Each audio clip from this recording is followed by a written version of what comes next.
What else? Oh yeah, XFL. That's what we're kind of going at. The XFL. So it's interesting because, like I said, they're coming around right around social media, which I think is amazing. They're posting their entire football games on YouTube, which is genius. Honestly, like that's such a smart move to do. There's a guy named Andrew Schulz. He's in the comedy world. I wish I need like a producer or something so I can like, because whenever I say things, I really want to like copy them down so I can like put it in the description. You guys can like remember, like, so you guys know what you're about to watch. But his name is Andrew Schulz, and what he does is he's kind of like transformed. Dude, these cactuses need water so bad. Do I have any water? Not near me. I have water over there, but I have Diet Coke right here. I'm not going to feed these Diet Coke. I could, but that's probably not what they want. Diet Coke is like kills me. I don't want it to kill the plants. His name is Andrew Schulz, and he is a genius when it comes to like social media, and he's like selling out theaters now in comedy. Whereas I think like 4 years ago, he wasn't as popular as he is now. But what he does is he puts out content, takes clips, put them out on every social media platform. He put up an entire special on YouTube. So he's a genius when it comes to marketing. And the XFL is like the sports version of Andrew Schulz. So putting up like their entire football games on YouTube, which is genius because that's where the eyes are, right? And if they could get a deal with like Netflix or something, like that would be genius too. If you can get like a deal with Netflix or like Amazon Video or Amazon Prime, a place where the eyeballs are. Because the only issue I think with the NFL is that their social media is strong. They have a high following, but I think the XFL can really capitalize on that market. You can hit them while they're young, right? Because I think the NFL age is kind of getting a little bit older, and I don't think kids are as interested in NFL. Not because it's not fun to watch, but I think it's because kids themselves aren't playing football as much due to, CTE discovery and all that stuff, all that good stuff. Not good stuff, but you know what I mean. All this research talking about brain injury and what happens if you get hit too many times, and so I think the NFL popularity is going to decrease because the younger age, I'm talking like between 4 to 12, those people, that age group, are most likely not going to grow up watching the NFL as much. And I also think the NFL is turning into it's a huge business now, and I think once anything gets too powerful, you kind of lose the essence of what it started from. And I think that's going to be a market cap that I think the XFL can capitalize because they can really crush it on social media because that's where the eyeballs are.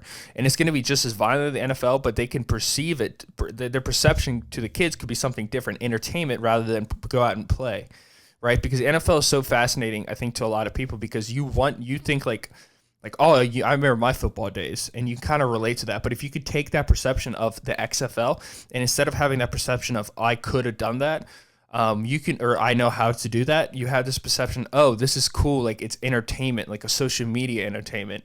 I think the XFL has a huge opportunity when it comes to that.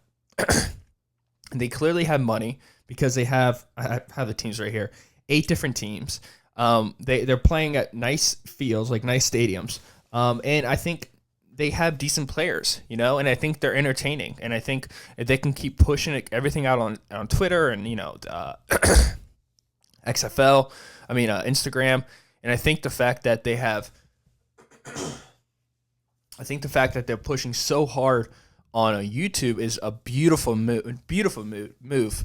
And I see like they're taking clips out and they're putting the clips out on YouTube, which is like that was my comparison to Andrew Schulz, is that's what he does on the social media side of the comedy world. He's known for putting out clips and stuff. Let me make sure my microphone's recording because sometimes I get very nervous. Apparently, so on this Rode podcaster, which is what I have to intake audio, and that's how I get my clips, and I edit. So this is how I do the podcast essentially. There's a red line that you don't want to go up to. I didn't know that. Like, this is how much of a podcast virgin I am. I don't understand exactly the whole concept of what the audio is really supposed to sound like. I just make sure it's lined up with my mouth and it's not too extreme. Like I think the last video, all my P's sounded very aggressive, but I think I got to get like a boom mount for this thing. And also I think the microphone is supposed to be like this, not like this. And I'm aware of that, but there's no way I can like get it like that in my room. I cannot fangle majangle bedangle it like that, finagle that. which sucks, but it is what it is. Oh my God, I just realized my camera is picking this thing up as a face. That's hilarious. And if you guys are just on audio, I'm moving my little brain guy. I have like a little brain guy that I have. He's like a little penny bank that my sister got me. I love this thing. But my camera picks that up as a face. Camera, that's not a real person. That's a fake person. It's not even a person. It's just a bust of a brain, of a head. Not a brain, just a head.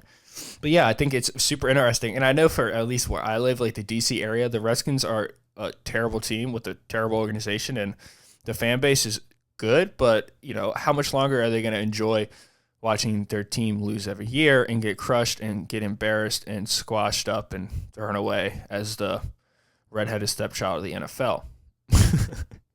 Sorry, Redskin fans. I'm kind of a Redskin fan. I'm maybe bandwagon, I guess you could say, but I grew up a Redskin fan, Packers fan. My mom's from Riverdale, which is right outside of D.C. My dad's from Wisconsin.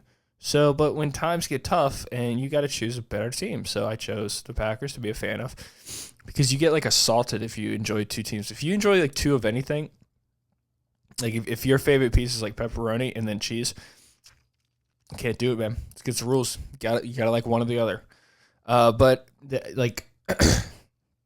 One of the games I was watching was the DC Defenders, I think, against the New York Guardians. Dude, the DC Defenders are amazing. Like Cardell Jones, which is I think he's a former first-round pick. I think he didn't go far in the NFL and in the NFL because he couldn't manage his weight or something like that.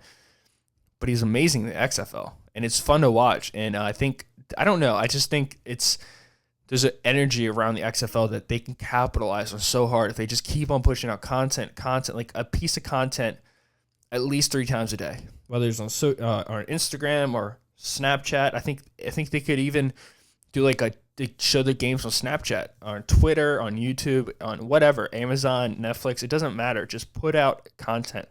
And I think as long as the entertainment's there, as long as it's like fast paced, like I think that's the whole idea of the XFL. They have a huge market grab. I think they have a market grab from young people. Like I said, between 5 to 12, those people are going to be, in the next 10 years, you're looking at 15 to 22, which is a good age for the XFL.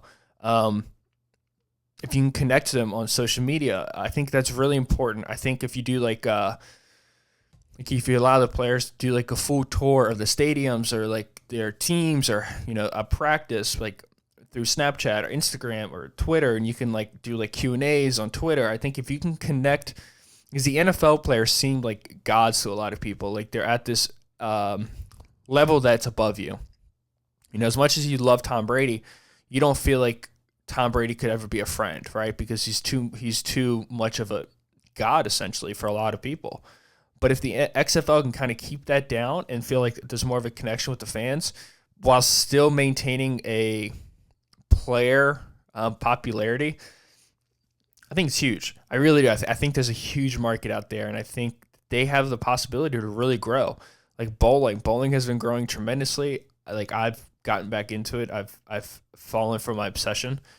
If I was a drug addict, I would have just relapsed. Like I'm back into bowling, and I'm loving it. And I bowled a 208 game, and I'm just striking, and it's fun. And I'm about to buy a few balls, and I'm about to buy shoes. I'm probably going to buy a wrist strap. I'm probably going to join the league. And that's probably going to happen within the next 6 months. And I'm going to be talking about my bowling games within the next 6 months. I'm going to be talking about my team within the next 6 months.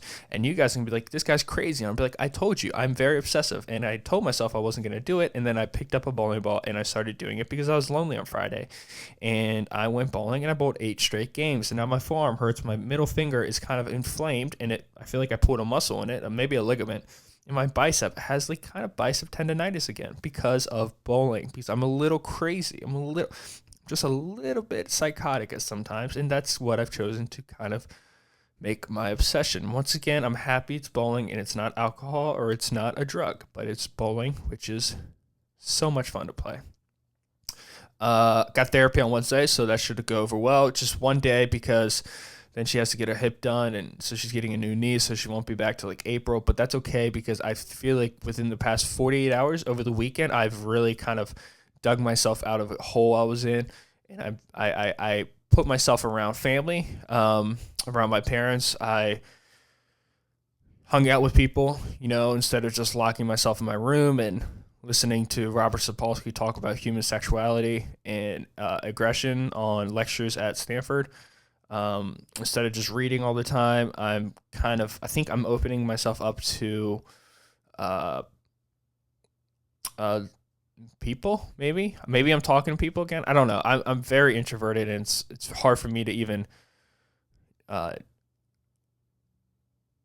make that observation. But I do feel like I'm getting better. Like, I'm waking up and I don't want the day to I don't want a meteorite just to hit the planet. Like, there was days where I was waking up, I just wanted a freaking meteorite to come down and just blow us up, because I was like, oh, this is stupid. I don't want to do this life thing again today.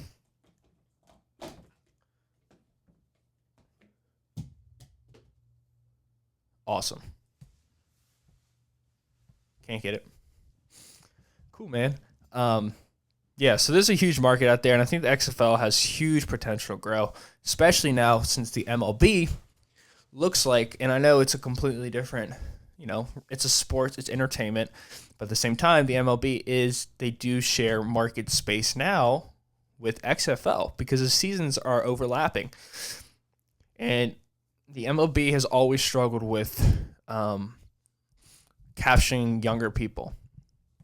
And they've been able to do it because of players like Bryce Harper, Mike Trout, Javier Baez, the guys, Ronald Acuna, just these young players for each team. And I think these young players connect with these kids, like Cody Bellinger, Aaron Judge. These guys are young. They're all between like 20 to 25. And I think that's what captures a younger crowd in.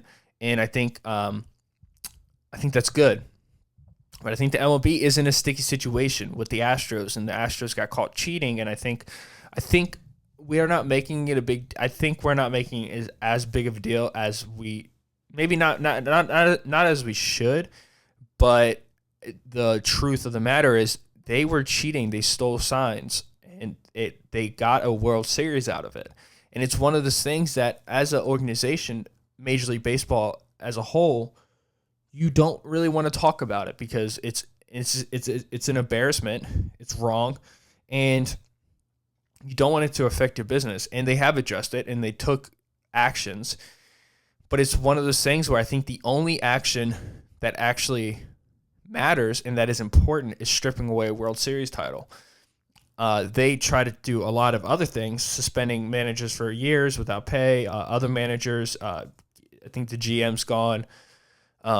Whatever. And there's probably some other things that they did, but it's really fascinating because the NFL went through this too with not penalizing people who beat up their girlfriends or making very lackadaisical processes with their courts when it comes to these violent crimes.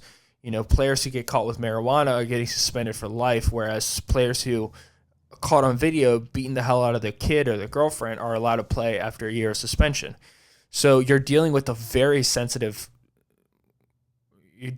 complicated issues, and you're giving very clean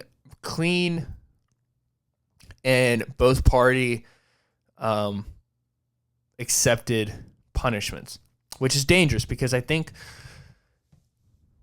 what happened with the Astros and what they did and how they were stealing signs is not something that is like putting pine tar in a bat or cutting a baseball for a pitcher so they can get more spin on it. What happened was a entire organization co-opted and got together and designed a plan to cheat every day during practices. They probably got together and talked about it, and everybody was aware of it. And if you weren't aware of it, you weren't playing as well because you didn't partake in it. So eventually you did partake in it. And it's dangerous. It's really dangerous because the only acceptable punishment that's going to be ultimately viewed as the right punishment by players, by fans, by me, and by I think a lot of other people is to strip that World Series title away. Which is heavy implications because it's so hard to say, well, did they win the World Series because of that? it's hard to make that statement, but it's also hard to make the statement to say that ceiling signs didn't have a significant advantage for them winning the World Series. And it's one of those things where cheating has always gone around in baseball, but because of technology, I don't think it's been as, aggressive. It's been always human cheating, but this was a lot of video taking, which is something that is so alien to sports organizations. And at the end of the day, when you win a World Series, it does so much for your team. You make more money, so you can sign players to longer contracts, especially in baseball where there's no salary cap. So the World Series, all it does is drives up your market value because there's more fans coming for a longer period of time. People are buying jerseys. People are buying products. And also you get it like a bonus from the MLB, I believe. So it's dangerous. It's really dangerous. And I think, and now players are speaking out, and players that did cheat are not getting in trouble at all, which is, once again, you're walking a fine line, man. You're walking a fine line because players are, I think his name's, I don't even know his name, Melfort, the CEO, the commissioner of MLB said, well, it wasn't the player's fault. Or not that it wasn't the player's fault, but the players, the GM and the managers have to take responsibility for it. That's good. That's awesome. Cool. I get it. It starts at the top, and the top should get punished. But guess what? These are grown men playing a grown sport, aware of what they did, and they're not getting punished at all. And I think players around the league are realizing that. I'm not a player, obviously, so I don't know. I'm just speculating as a fan. But I think you're walking in some dangerous territory where there's going to be a lot of resentment when teams play the Astros. There's going to be a lot of sparks flying when teams come in to play against the Astros, and there's going to be a lot of resentment with fans of other teams looking towards the Astros. And there's going to be a lot of jaw clenching when the Astros come into town or teams got to go play the Astros. And I think it's not good for the future of baseball because in 10 years, this could be the decision that started the stock market of MLB to go down, And I think they could save it, possibly, maybe, if they stripped a World Series title away. I think that would have been the Dodgers who won the World Series that year. I think they're the ones who lost in 2018. I'm not 100% sure on that.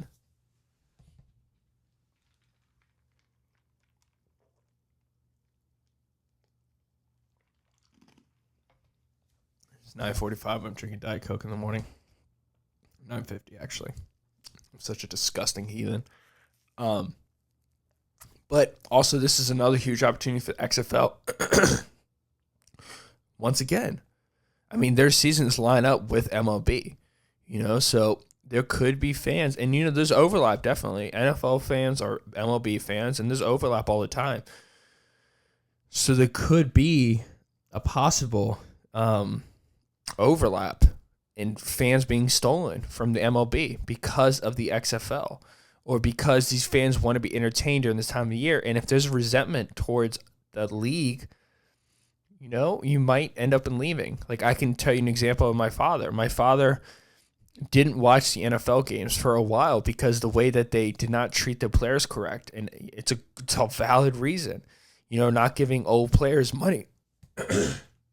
Not compensating them for the lack of protection that they did not receive during their playing days, and with the concussions and medical health care and them making so much money and not taking care of the players. They don't take care of the players, and they claim that they do, but the players that are supposed to be taken care of, they're coming out and saying, absolutely not. I'm making this much money where they're making that much money. You guys are making this much money. So all it takes is just like the stock market. All it takes is one event, like Elon getting on Joe Rogan and smoking a little bit of weed and the stock plummeting. I know it eventually came back up, but you're dealing with Elon there. But it could be a dangerous territory for the MLB, and it's all about perception. That's all it is. That's all it is. It's all the way we view anything is all about perception. So if that perception is decreased and it's not as high, people talk to people. And that perception could be shared. And it could become a dangerous thing for MLB. And I love baseball. I love watching baseball. And even I have a, what the fuck? They're not getting in trouble. You know? I mean, Springer and Altuve and Bellinger, not Bellinger. No, Bregman. They're all good, man. They're out there. They said, I'm sorry for what we did. Now they're playing baseball. They're playing baseball, and there's no punishment. You know? And it's... I'm just saying as a company, as an organization, MLB might have to take stronger actions. You know, suspending players maybe. If I don't know how you can do that because you can't really decide what percentage of players were more active in stealing signs. But you got to do something. You know, you really got to do something. And I think if you're the XFL, you should be foaming at the mouth of this opportunity. This is a huge opportunity for you guys to steal some market share and to, on top of that, steal market share. And like I said, on top of that, grow your company. You know, I don't know. I just think there's a lot of opportunities out there, and I'm not I obviously don't have any connections with the XFL, NFL, or the MLB, but I think you're dealing with a little trio right here that could be dangerous. And I know for like the DC area, the Redskins suck ass, you know, and I think the fans in DC, they're kind of getting used to winning. I mean, they have the Capitals, which won the Stanley Cup 2 years ago, and I think they went to it again last year or whatever. But they're a great team. They're one of the best hockey teams in the league, if not the best. I'm not watching this year. I don't really watch it, but I'm talking DC as a whole. They love their hockey. They love their hockey. And you have the Nationals, who just won the World Series in 2019. So baseball is good. You have basketball, which the Wizards are just, I think like they're the worst team in the league. But you know, every city has their bad team. But then you have the Redskins, who are just getting pummeled every year, and it doesn't look good for them in the future. And all I'm saying is, yes, they're watched. You know, they're watched during the NFL season because they're diehard fans. But you could be looking at least, I don't know if this is speaking for all the cities around the country, but you could be looking at a situation where the XFL takes a lot of market share from the NFL for the cities. I see people tweeting out retweeting videos of like certain players, certain plays from that last game against the Defenders and the Guardians. And I hear people talking about it all the time. Are you watching the XFL? Have you heard of the XFL? They have that contract with ESPN, and ESPN's huge on TV, and they're posting it on YouTube and on Instagram and Twitter and whatever. It's a dangerous situation for the NFL, and I think especially the MLB, and I think they all have to be looking at it because they all share semi of the market industry. Just saying. But then again, I don't know what I'm talking about. It's just kind of my observations.